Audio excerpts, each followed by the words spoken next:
pertama ada ikan segar, yang kedua beras, yang ketiga garam, yang keempat wadah, yang kelima kunyit, yang keenam pisau, yang ketujuh sendok, yang kedelapan saringan, yang kesembilan wajan dan sutil, yang kesepuluh ada chopper, dan yang terakhir ada kompor. Kemudian ada langkah-langkah pembuatan pakasam. Yang pertama, cuci dan bersihkan ikan yang masih segar dan buanglah isi perut dan sisiknya.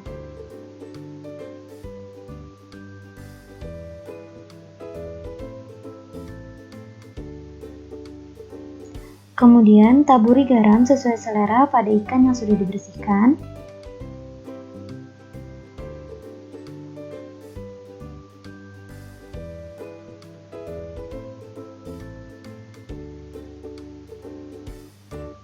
Kemudian diamkan selama 10 menit hingga garam meresap dan tiriskan ikan hingga tidak ada lagi air yang menetes. Siapkan dan sangrai beras yang telah direndam 1 malam sampai berwarna agak kecoklatan.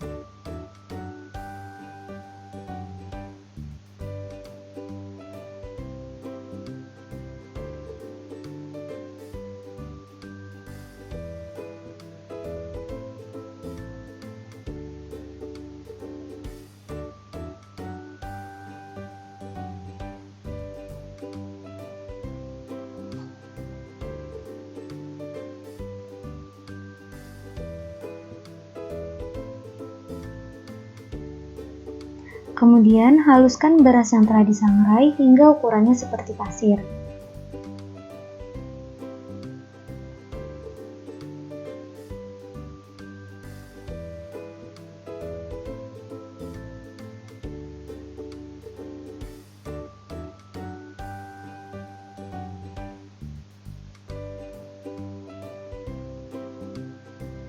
Langkah selanjutnya, taburkan serbuk beras sangrai atau yang disebut dengan samu pada ikan yang telah diberi garam dan ditiriskan, serta tambahkan sedikit kunyit untuk mendapatkan warna kuning keemasan yang menarik.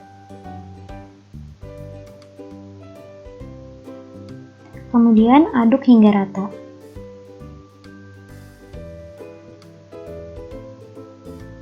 Selanjutnya, masukkan ikan yang telah diberi samu dalam wadah tertutup sehingga tidak ada oksigen atau udara yang masuk.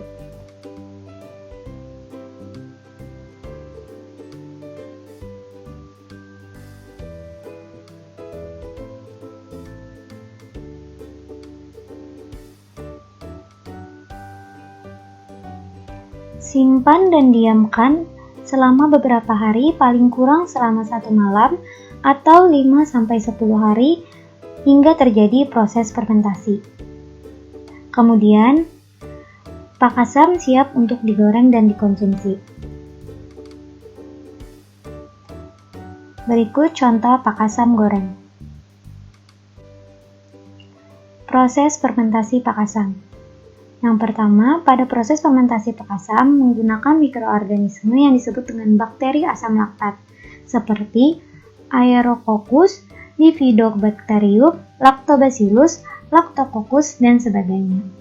Pada proses fermentasi pakasam melibatkan 3 bahan, yaitu beras, garam, dan bakteri asam laktat.